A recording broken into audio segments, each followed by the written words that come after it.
Welcome to mega 9 TV. నేను Kavya. Liquor scam సహా పలు అంశాల్లో వైసీపీ టార్గెట్ గా కూటమి పార్టీలు చేస్తున్న దుష్ప్రచారాన్ని ఆధారాలతో సహా తిప్పికొట్టాలని వైసీపీ ప్రధాన కార్యదర్శి సజ్జల రామకృష్ణారెడ్డి పార్టీ అధికార ప్రతినిధులకు పిలుపునిచ్చారు. ఫేక్ న్యూస్ ఫ్యాక్టరీలకు కూటమి ప్రభుత్వం అడ్డాగా మారిందని, టీడీపీ హయాం స్కామ్లపై జనాన్ని మభ్యపెడుతున్నారని తెలిపారు.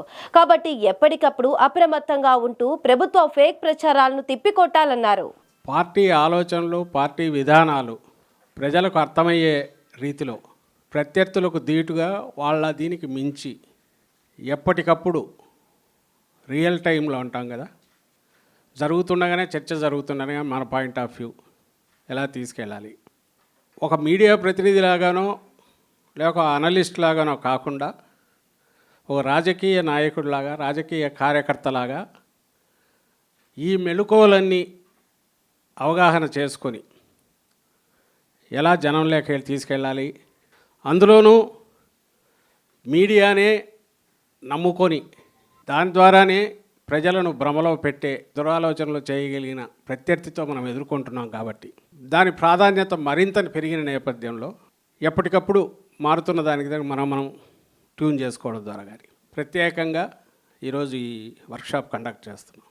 మెరుగ్గా మరింత మేలైన రీతిలో ఎట్లా డెలివర్ చేయగలమని మీరు అవగాహన చేసుకోవడానికి ఇది కొంతవరకు ఉపయోగపడిన ఫర్దర్ ఇలాంటివి మళ్ళీ కండక్ట్ చేసుకుంటూ మనం పోయి దీన్ని ఇంకా ఫైన్ ట్యూన్ చేసుకోవడము, లేక మనకు సంబంధించిన ఆలోచనలు ఇంకేమైనా కొత్తవి ఉంటే విధానాలకు సంబంధించినవి కానీ వాటిని మీకు ఎప్పటికప్పుడు పంపడము, ఏదైనా ఆన్లైన్ ద్వారా మీకు లేదా ఇక్కడికి పిలిపించడం ఫిజికల్ దీనిల ద్వారా కూడా చేయొచ్చు. అంటే ఒక జర్నలిస్ట్ దగ్గర నుంచి ఈ వైపు టేబుల్కి ఇటువైపు నుంచి చూస్తే ఒక పొలిటికల్ పార్టీకి అవసరమైన వీటన్నిటిని దానిలను పొలిటికల్గా డెలివర్ చేసే రకంగా పార్టీ దీంట్లో ఒక టీంను తయారు చేసి రాష్ట్ర వ్యాప్తంగా కూడా దానికి తగినట్టు సోషల్ మీడియా టీం కూడా లీడ్ చేస్తున్న వాళ్ళతో కోఆర్డినేట్ చేసుకుంటూ వీళ్ళందరూ కలిసి ఒక గైడింగ్ ఫోర్స్ లాగా ఉంటుంది. ఎగ్జిక్యూట్ చేసి ఫీల్డ్లో తీసుకుపోవాల్సిన వాళ్ళల్లో రాష్ట్ర స్థాయి అధికార ప్రతినిధులు అయితే ఇక్కడే ఉంటారు, అనుబంధ సంఘాల రాష్ట్ర స్థాయి అధికార ప్రతినిధులు కూడా డైరెక్ట్ టచ్లో ఉంటారు. ఇప్పుడు స్మార్ట్ ఫోన్ వచ్చి అదే చేతిలో ఆయుధం అయ్యాక ప్రతి వ్యక్తి తను ఒక ఒపీనియన్ మేకర్ అవుతున్నాడు, అంటే ఒక ఒపీనియన్ తయారు చేయగలుగుతున్నాడు, ఇన్ఫ్లుయెన్స్ చేయగలుగుతున్నాడు వాళ్ళ కెపాసిటీని బట్టి. దానికి ఎవరో మనం పదవి ఇవ్వాల్సిన అవసరమో ఇంకో పార్టీలో పదవి కూడా అవసరం రావట్లా. మీకు ఆ కెపాసిటీ ఉండి సబ్జెక్ట్ మీద అవగాహన ఉండి రియాక్ట్గా అయ్యే తత్వం ఉంటే ఎంతోమంది ఇండివిజువల్స్ వాళ్ళంతటా వాళ్ళు మన పార్టీకి సంబంధించి మీరు గమనిస్తే కూడా అభిమానులు వాళ్ళు ఎవరికి పార్టీకి పదవులు ఇచ్చి మీకు ఈ బాధ్యతని చెప్పాల, వాళ్ళంతటా వాళ్ళు రోజు జనంలో నానుతున్నారు. జరుగుతున్న పరిణామాలు వీటిది, లేదా వాటిని అవగాహన చేసుకున్నాక మళ్ళీ పంపాలన్నా పత్రికలు తప్ప వేరే ప్లాట్ఫామ్ ఉండేది కాదు.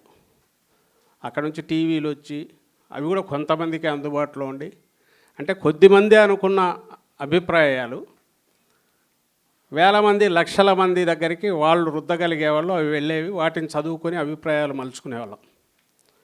ఇప్పుడు అభిప్రాయం చెప్పడం ప్రతి వ్యక్తి తన అభిప్రాయం తను చెప్పొచ్చు. వాడికి చేతనైతే 10,000 మందికి, 1,00,000 మందికి, 10 లక్షల మందికి, 1 కోటి మంది కూడా పంపచ్చు. అలాగే ప్రతి ఒక్కడు కూడా ఆ అభిప్రాయాలను చూడడానికి వాళ్ళ దగ్గర కూడా స్మార్ట్ ఫోన్లు ఉంటున్నాయి. అందుకే రోజు రోజుకు మారిపోతుంటాయి. ఈ గంటకున్న అభిప్రాయం మళ్ళీ గంటకున్న అట్లా ఎవరు ఎంతగా కిందికి పంపగలుగుతున్నాం. ఇంకా జిల్లా స్థాయిలో జరిగే వాటిని కీన్గా అబ్జర్వ్ చేసి అది పూర్తి మీ మనోపోలే. అక్కడ ఉన్న రాజకీయ ప్రత్యర్థుల మీద, మన పార్టీ ప్రత్యర్థుల అవతల వాళ్ళ మీద ఏదైనా పెట్టడం కానీ వాటి మీద చేయడం కానీ వాటి మీద అయితే పూర్తి ఫ్రీగా పోవచ్చు. ఆ జిల్లాకు సంబంధించినంత వరకు మన నాయకులు వాళ్ళందరూ బిజీగా క్షేత్రస్థాయిలో ఉన్న మీరు ఆ ఏరియా కవర్ చేయొచ్చు. ఏతావాత తెలియదు అంటే ఇక్కడ ఏమీ రూల్స్ అంటూ లేవు. మీకు